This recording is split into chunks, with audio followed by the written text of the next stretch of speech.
Yang memaklumah pentai, selepas itu saya minta Menteri untuk menjawab. Terima kasih Datuk Pengerusi. Saya merujuk kepada pimpinan kedua Kementerian Wilayah Persekutuan. Pertama, tentang isu tambahan 20 juta ringgit untuk tabung penyelenggaraan rumah kos rendah awam swasta ataupun tabung penyelenggaraan Satu Malaysia.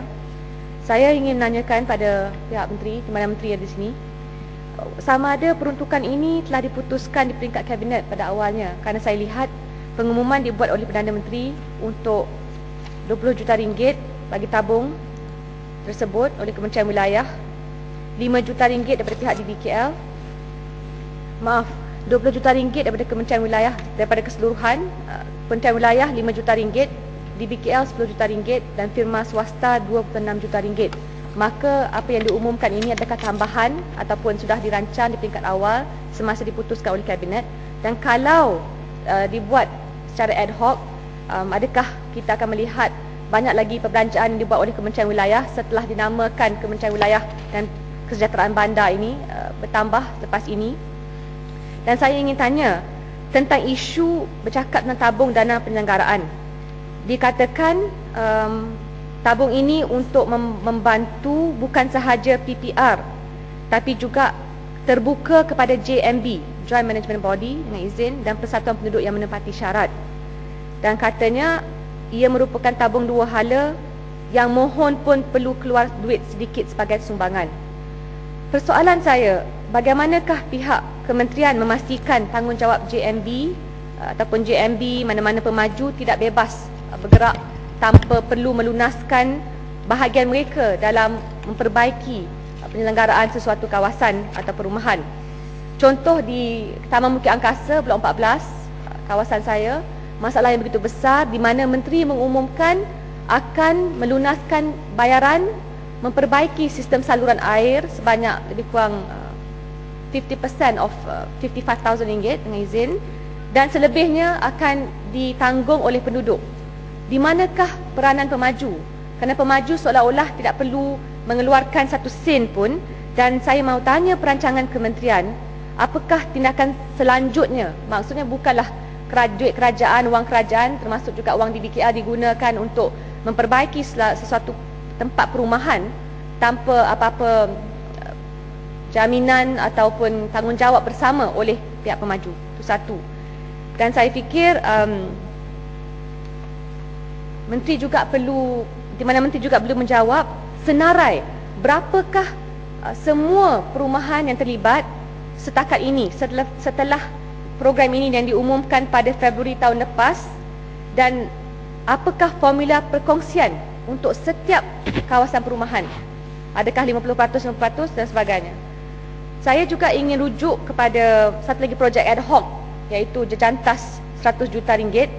Dan saya ingin bertanya selanjutnya kerana jawapan menteri tidak begitu memuaskan, di mana menteri mengatakan KLCC dan Petronas punyai hak sepenuhnya untuk membelanjakan wang 100 juta ikut suka mereka, kerana wang tersebut bukanlah wang DBKL. Tapi saya bangkitkan di sini, saya rujuk kepada laporan bernama Kenyataan Menteri bahawa laporan Desta bertarikh 8 September 2010, Petronas telah menyumbangkan 100 juta bagi pembangunan kemudahan kedua-dua fasa, iaitu jejantas berhawa dingin, yang menyokong usaha kerajaan bagi menggalak dan merangsang pertumbuhan industri pelancongan. KLCC Holdings Sdn Bhd, sebuah subsidiari milikan penuh Petronas, telah ditugas mengurus peruntukan tersebut bersama DBKL sebagai penyelaras projek utama untuk laluan pejalan kaki. Maka saya minta Perdana Menteri jawab di sini, adakah DBKL dikecualikan daripada meluluskan reka bentuk projek tersebut? Kerana dikatakan Petronas 100% milikan mereka, dan jikalau ya, kenapakah Sunway Construction Sdn Bhd dilantik untuk meneruskan projek jejantas fasa kedua, dan adakah tender terbuka dilaksanakan sebelum mereka dipilih? Saya fikir Timbalan Menteri tak berjawab bahawa ini kuasa Petronas. Kerana apa? Kerana Datuk Bandar dan Ketua Pegawai Eksekutif KLCC telah menandatangani surat perjanjian untuk penyerahan jejantas ini dari KLCCH ke DBKL. Maksudnya lepas ni DBKL akan menggunakan dana rakyat untuk menjaga, menyelenggara jejantas-jejantas mahal-mahal ini. Jadi saya pohon jawapan untuk itu. Dan seterusnya saya pergi kepada butiran yang daripada 05. Maaf sebentar, ada pengurusi. Di bawah program kemiskinan bandar 01500, iaitu peruntukan tambahan diberikan oleh kerajaan mengubah daripada Kementerian Perumahan Kerajaan Tempatan kepada Kementerian Wilayah sebanyak RM35,775,460. Saya bangkitkan kebimbangan bila wujudnya transfer begini. Saya rujuk kepada sejarah ataupun pengalaman oleh Majlis Perbandaran Pulau Pinang dan juga Majlis Perbandaran Seberang Perai, di mana mereka mengubah atau kerajaan mengubah agensi pelaksanaan daripada program pembasmian kemiskinan bandar daripada MPPP, MPSP kepada Kementerian Kemajuan Luar Bandar dan Wilayah. Dan akhirnya kesemua bantuan seperti bantuan sewa rumah, kemasukan ke sekolah IPT, kos pengangkutan ke sekolah, kos jagaan kanak-kanak atau pengurusi, bantuan kos pengangkutan ke tempat kerja, semua ini termasuk miskin tegar di bandar, akhirnya mendapat masalah. Masyarakat mendapat masalah daripada akses atau mendapat bantuan secara terus kerana pada 18 Mac 2009 KPKT atas sebab-sebab menyatakan telah mengumumkan pembekuan penyaluran bantuan program pembasmian kemiskinan bandar. KPKT memutuskan untuk membekukan sementara penyaluran bantuan PPKB kepada pemohon baru, dan tindakan pembekuan sementara ini adalah bagi membolehkan pihak agensi pusat membuat penyemakan dan pengesahan terhadap status pemohon baru bantuan PPKB.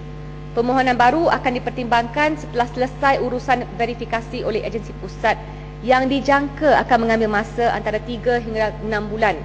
Jadi saya mau tanya, bila ada perubahan diubah daripada Kementerian Perumahan dan Kerajaan Tempatan dana ini kepada Kementerian Wilayah, adakah masyarakat miskin bandar terpaksa menunggu 3 hingga 6 bulan? Apakah jaminan langkah-langkah yang akan diambil oleh Timbalan Menteri untuk memastikan golongan sasaran itu mendapat bantuan secepat mungkin? Tidak ada masalah birokrasi dan tidak ada masalah kolusi.